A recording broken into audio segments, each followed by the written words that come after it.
بسم الله الرحمن الرحيم marka baad waxaan rabaa inaan taxsi u diro dhamaan wadayaasha Soomaaliyeed maanta ay ku baagan tahay sanad kadib markii uu taariikh 22 December 2018 uu geeriyooday Allah u naxariistay wariye Cabdi Dahir Salaad dhanka kalena muuqaalkan sabab u soo duubay waxa qayb ka ah in aan mar kale cadeeyo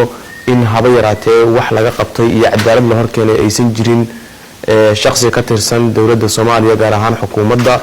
oo lagu magacaabo Muuse Caraale kaasoo dadku siday ka arkayaan muuqaalkanba jirdil ula kac ah oo gaarsiisan heer uu bastoolad madaxa iga garaacay ii geystay taas iyada oo la joogo 22 December 2018 markii qaraxu ka dhacay laba goobood oo kala ah dugsiga Yaasiin Cismaan oo ku yaala meel ku dhow Daljirka Dahsoon iyo tiyaatarka hortiisa oo dad badan Soomaaliyeed ku geeriyoodeen si xogaas aan u soo baahino inagoo galaangal ugu jirna ayuu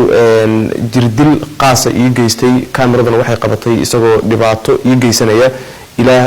ayaa suura geliyay in hubkii uu watay uu wax u gaarsiin waxaan ka dacweeyay xeer laalinta maadaama uu yahay qof mas'uul oo xil haya laakiin waxa la ii sheegay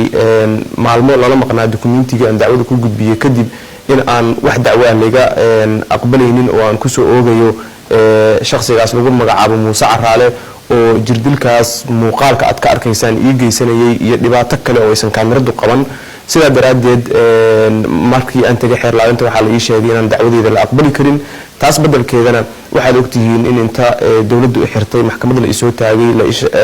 la maxkamadeeyay anigoo aan ka weynin muwaadiniinta Soomaaliyeed ee markasta la maxkamadeeyo laakiin ilaa iyo hadda waxa isu ka qaban la iyadoo sanad laga joogo in anigoo muwaadinana la maxkamadeeyo isaga oo muwaadin kale ah oo dawladda ka tirsan ilaa iyo hadda waxba laga qaban waayo dhowr jeer oo aan markii kadib